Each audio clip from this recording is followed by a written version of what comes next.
Today's April 9th. It is raining, 2022. I am the only one here, and I see something pretty epic around this corner. Look at that. That is incredible. Look at the views of mighty Koosah Falls. This is the second of the two. Koosah is Chinook for the word sky, 64-foot drop, and it's the shorter of the two. The other one is Sahalie, Chinook for high, which is a 73-foot drop. But look at that. Look at how absolutely beautiful Koosah Falls is. I'm loving the wild ruggedness of this area, of McKenzie River and of Willamette National Forest. Look at how absolutely incredible this is. As we continue to hike along our trail, this is a 2.9 mile loop, Sahalie Falls and Koosah Falls. We just looked at Koosah Falls, the second of the waterfalls. So you got two epic waterfalls, arguably maybe one of the best waterfall hikes in the state of Oregon, definitely top 3. And then you continue along the trail. If you just want to do a real short one, you can just see both those and go back. You're going to be, I don't know, mile and a half-ish. But if you want to kind of get the full experience, you keep going, and it makes it 2.9, which is still not anything crazy. You keep going down, and we're eventually going to be at Riverside, and I'm going to cross a bridge, and then I actually get to go up a trail that is on the other side of the river, very similar to this trail, and I get to basically get vantage points of the waterfall from both sides of the river, which is kind of interesting. You get a doubler effect that way. So, and then it loops back and connects up to where you started, near the trailhead. So why not do that? Why not do a 2.9er and get the full experience of the area, kind of double your views, and you're already here, so why not? Today I'm actually doing a 3-pack. That's just, that 2.9er is my first hike, and then I'm also going to do a 4.9er to Clear Lake, where I'm going to circumnavigate the lake, and that one's still kind of a third covered in snow, so I'll be deploying my Yak Track Summer for that one. And then last but not least, I'll be doing Tamalich Blue Pool, which is a 3.6 out and backer. That one I intentionally decided to do last because I'm hoping if the sun can break through the clouds like it was supposed to, even though it's raining right now, then the sun hitting the blue pool at such a certain angle will kind of make a brilliant color that is considered rare and world famous. So if the stars align, literally and figuratively, I guess in this case, then I will get the blue pool effect. If not, maybe it'll still be a fun hike just to do because it's a beautiful area. So that's my itinerary for today. 3 hikes, 11.4 miles, about 900 foot elevation gain, so nothing crazy, pretty light. And I get breaks in between because they're segmented out, so I'm not even bringing drinks or anything with me because I know I'm going to be back to the car in not too long, and I can fuel up on fluid and snacks if necessary as I go. So kind of one of my favorite ways to do this kind of stuff. And let me stop here. Look at that. Look at that down below. That is gorgeous. Absolutely incredible. Continue to hike. So right now we're going down to Riverside. We'll be down to Riverside, and we're crossing a bridge to go up the other side of the river back to from whence we came. I will not be taking this turn to the left that goes up. I have done that before. I have been here before. See, Koosah Falls, that's where we just came from. Going up there is interesting. It takes you to a campground, and you see several picnic tables and campsites. It's a drive-in campground. Not my destination for today, so I will not be going up there, but I have done it before. Look at that. That is absolutely beautiful. I figure if you're already here, you might as well put in the extra effort to walk to the bottom, cross the bridge, and go back up the other side. That way you're going to get some different angles of the beautiful waterfalls. Kind of how I roll, get the most out of the experience. In fact, you can see the bridge coming up ahead, so we're almost there. McKenzie River flows into a pretty cool area called Carmen Reservoir. As far as reservoirs go, it's a pretty small reservoir. It's actually a very tiny reservoir. It's only 32 acres, so it's pretty small as far as reservoirs go, but it's good that it's there. They do allow a little bit of boating on Carmen Reservoir, but I believe it's non-motorized boats only. So, worth noting. Look at that. That is gorgeous. Look at these views. Epic. That is the world-famous McKenzie River. So I am coming up to our bridge. Here's McKenzie River we're enjoying. And we'll be crossing the river and going up the other side.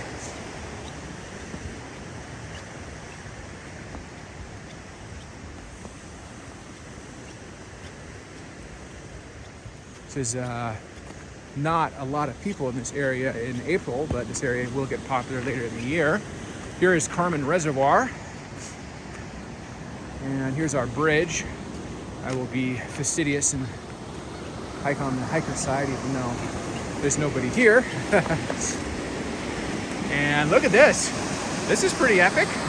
This is a beautiful Carmen Reservoir. Pretty beautiful. You can see it's raining. I don't know if that's coming through, but it is raining. On my way here, it was actually raining so hard I had to have my windshield wipers on full blast, but I could still barely see. But it has cooled down a little bit. See the raging river. The river, McKenzie River, flows into Carmen Reservoir.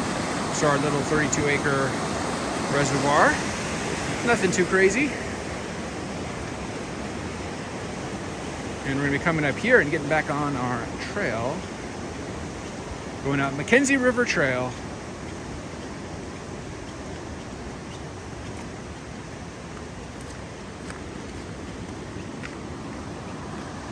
I'm gonna come over here because just can't help myself. If I can get a straight shot of the river, I must do it. And look at that. Very beautiful. This is the world famous, incredible McKenzie River. So we're doing Sahalie and Koosah Waterfall loop today. We're halfway in. We saw Sahalie and Koosah Falls, and now we are coming to do the other side, looking for our trailhead. This may be it. A little bit of a trailhead, looks like a little bit of a clearing here. This is hopefully our trail. Hey, this got kind of an epic feel to it. I like it. This would make a great setting for a horror movie. As I continue along this slightly creepy, mossy old growth forest trail, myself the only human being here for many miles. Very beautiful McKenzie River. Looks like this is a trail going up here. Is this going up here? I'm figuring this out in real time. Or do I go down there?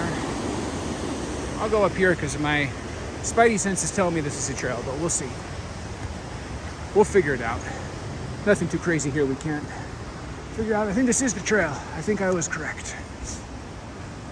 Kind of a creepy little area, but I like it. Creepy is not a derogatory term from my point of view. And I think I'll keep going up. Hasn't had me go wrong so far, so I'll keep going. I think I am on a trail. Definitely has a trail feel. Really, this area hasn't been processed, we'll say, by the Forestry Service this year since winter. It's only became accessible in the last couple weeks as far as snow. I'm the only one here today. When I got here, it was raining pretty hard. So I think the rain is deterring people. But I will continue along. And I am on my way back.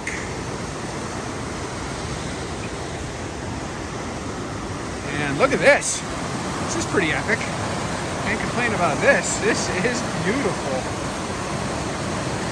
Absolutely incredible. We're here at Willamette National Forest, Central Oregon, and I am hiking beside McKenzie River. And let's pan over and look at her epic flow. This area kind of has a rainforest feel to it. Look at this moss and all this rain. It is actually raining right now. This area is spectacular. I am hiking through this old growth forest. Definitely has a pretty epic rainforest feel to it. Okay, so we're gonna call this Learn From My Mistake. See straight ahead there? That is not where the trail is. You think see why you would think that, because there's looks like a trailhead sign in a little opening, but that's just an area that lets you get up next to the river, which was worth checking out. But you actually want to keep walking down the road till you see this bathroom and this trail sign with the pink. This is the correct trail to go up the other side of McKenzie River, get our Sahalie and Koosah Falls magic money shots, river waterfall views. So we are getting back on the trail.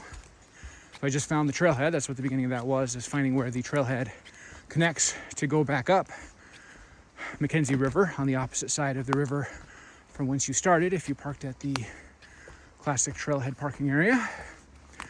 And now, see this sign? You want to make sure you turn right towards the river. The river is straight ahead right now to us. And now we will be hiking up the other side of McKenzie River. This is my first of 3 hikes I'm doing today. Today's April 9th. It is raining pretty heavily, actually. One of those turn your windshield wipers on full blast kind of drives in the fog just to get here, but very well worth it. I'm very glad I did it. So I'm the only one here, parked in the parking lot. Got to enjoy Sahalie and Koosah Falls completely to myself, which is a feat if you know how busy this was in summer.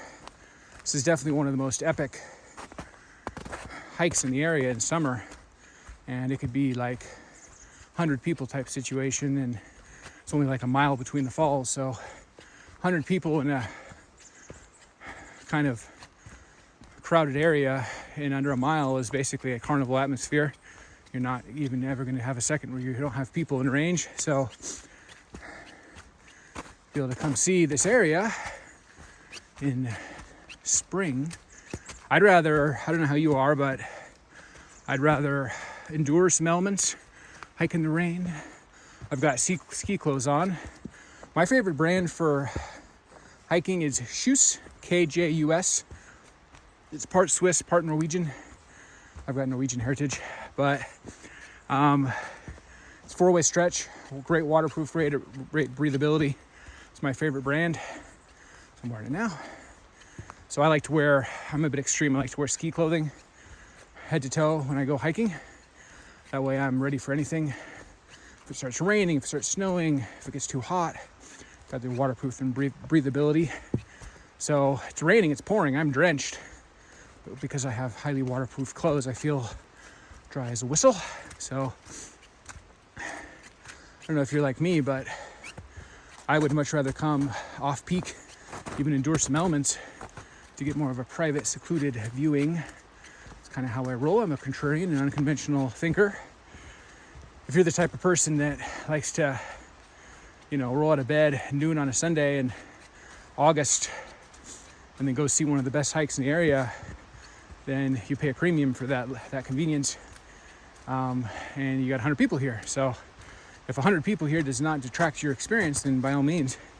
But for me, it kind of does, keeping it real. So that's why I like the off-peak approach. So I can come experience these places with some solitude and really kind of get the wilderness experience that I think they are intended to be. Oh man. This section's got a little bit more snow than the other section. I opted not to wear my Yak Track Summit. I think that was still a good decision because there's just a few light patches of snow that I can easily handle with my Rover boots. But we'll see as it goes on how much snow there is, but I still think it was the right decision not to wear my Yak Tracks. It's annoying when you deploy something like Yak Tracks and like a huge portion like this, for instance, walking on rocks with spikes on your feet can get a little grating, the sound. So it's a good decision. I'm not going to get too close, but I'm going to look down on this river. Look at that. That's pretty beautiful. Let's continue to hike.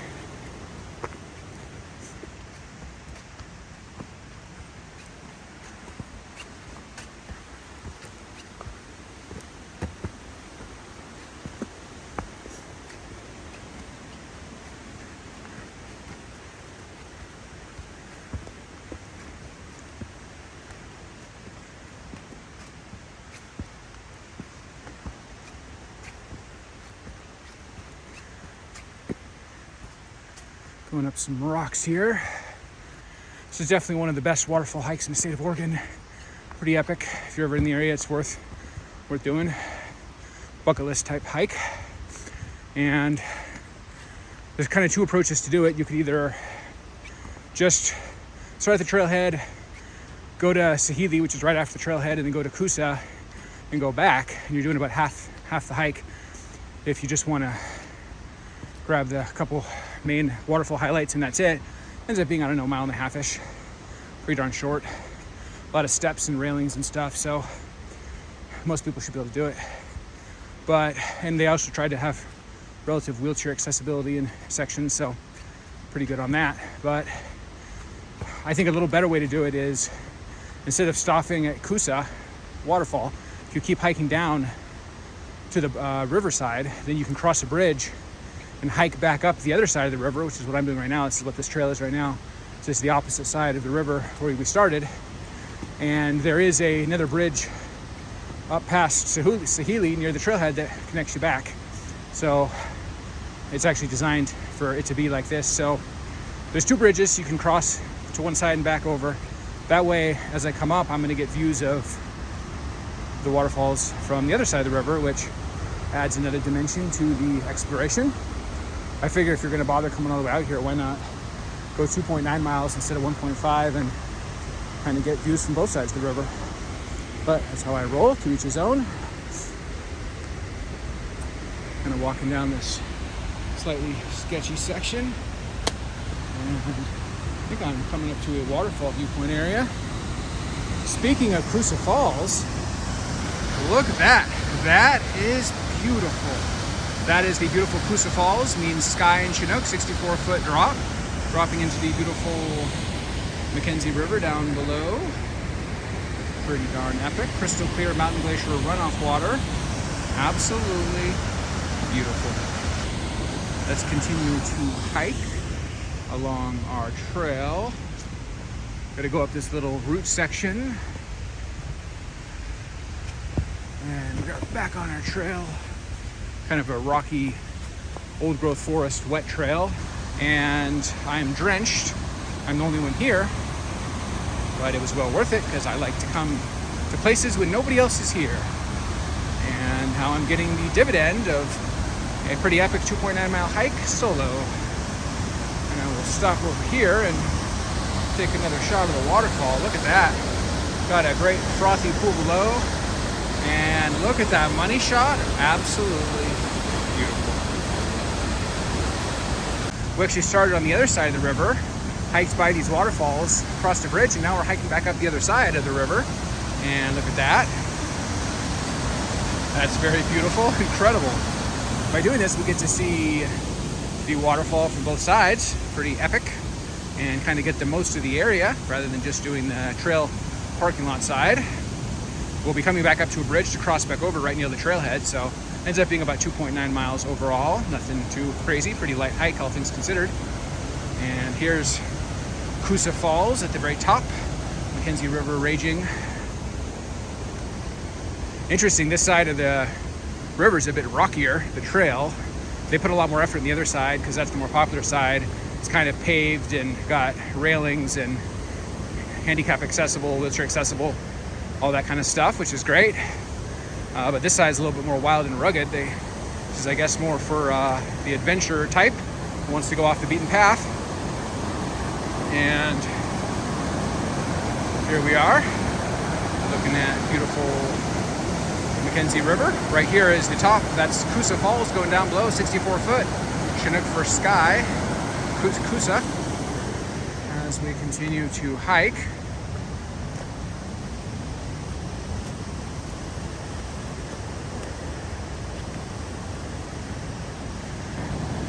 Ooh, and I love this direct river access right here. Look at this. Pretty epic. You can walk right up to the edge of the river. Right there. Almost in the drink. Look at that.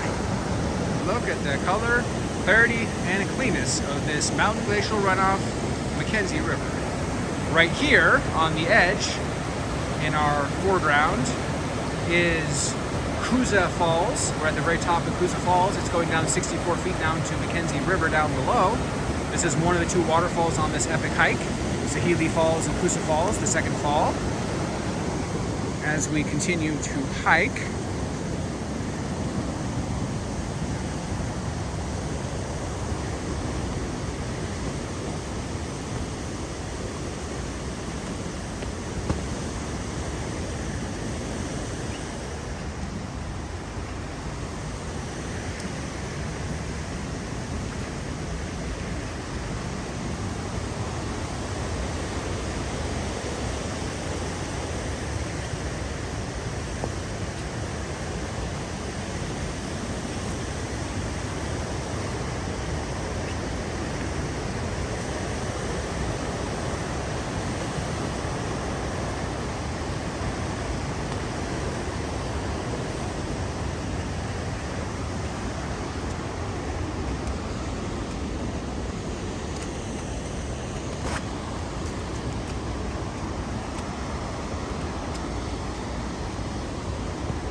Look at that.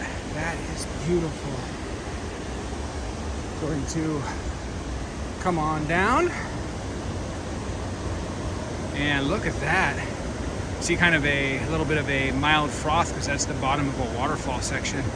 That is beautiful.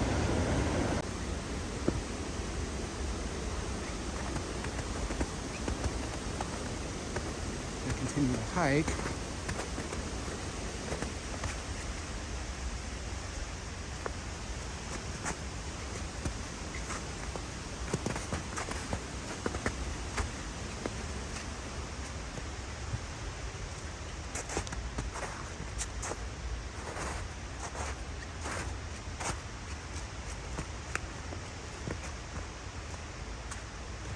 As we continue to hike along the way. This area's got more snow on this side.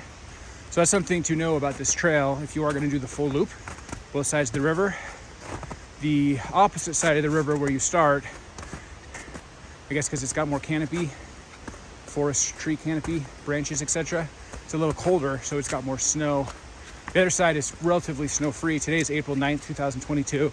The other side really didn't have any snow, a couple patches, but nothing you couldn't walk around. This side's actually got sections that you have to traverse.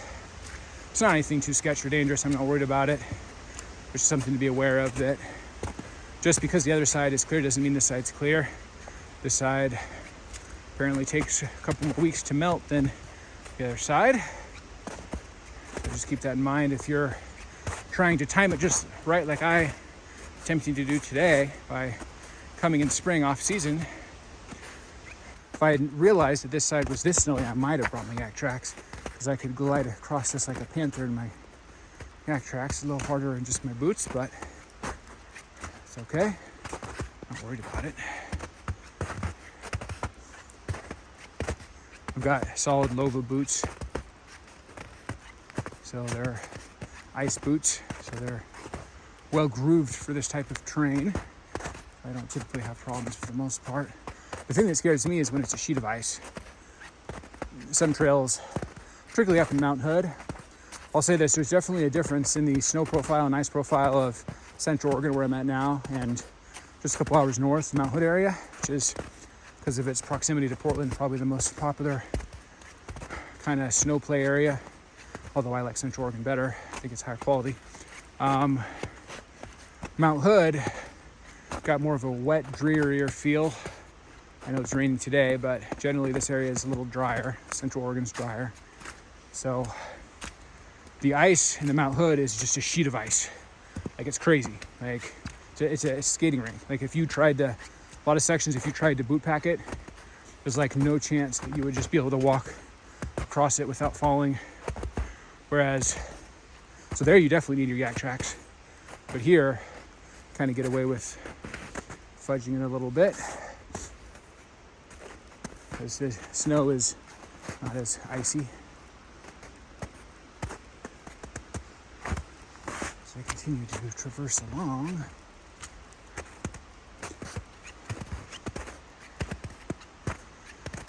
We're past Koosah, so we've got to be coming up to Sahalie soon. This side is definitely more rocky and natural. It's beautiful. Definitely has a rainforest feel. Today's April 9th, it's raining, so it's very wet. Summer it would not be this wet. It's kind of more be a dry, old growth classic forest, but I'm right on the edge of snow season in spring. It's also interesting to note, this side, the opposite side of the trailhead, has a lot more snow that lingers. I think because of all the canopy of the trees, it's more the wild side. The other side really didn't have any snow. So April 9th, you could definitely just do the main side. You just kind of want to cherry pick the two waterfalls and skedaddle. That works. Bear in mind, if you want to do the whole loop, like I'm doing right now, then you probably need to wait a little longer, because the conditions on the first side are not the same as the conditions on the second side. And I'm learning that firsthand as we speak. Good part of this one over here has been snowy. So something to keep in mind. A little nugget of info that you may or may not find helpful. Ooh, I'm sensing we're getting up to Sahalie Falls soon. That is not Sahalie Falls. That's an unnamed waterfall. Look at that. That is beautiful. Hiking up to Sahalie Falls. We're doing a grand loop, and I can't stop and not grab that. Look at that. That is beautiful. This is an intermediary waterfall, kind of we're next to on the right, not one of the two big ones. Cross the bridge to get this side, and I'm going to cross another bridge to get back to the trailhead. This is the wetter, wilder side. Definitely a lot of snow on the trail still on this side. The other side had no snow. I will traverse this very rocky, wet section. Look at the mighty flow of Sahalie Falls. We're here at Willamette National Forest, Central Oregon, and look at this epic waterfall system. Sahalie is Chinook for high, as in high up in the sky, and it is 73-foot drop down to McKenzie River. Look at this beautiful froth and heavy flow. I will continue downstream as it weaves its way through this old growth national forest here at Willamette National Forest, Central Oregon. And look at how beautiful this is. A pretty epic section of forest and river. Got a raging flow to the river. This area is absolutely spectacular.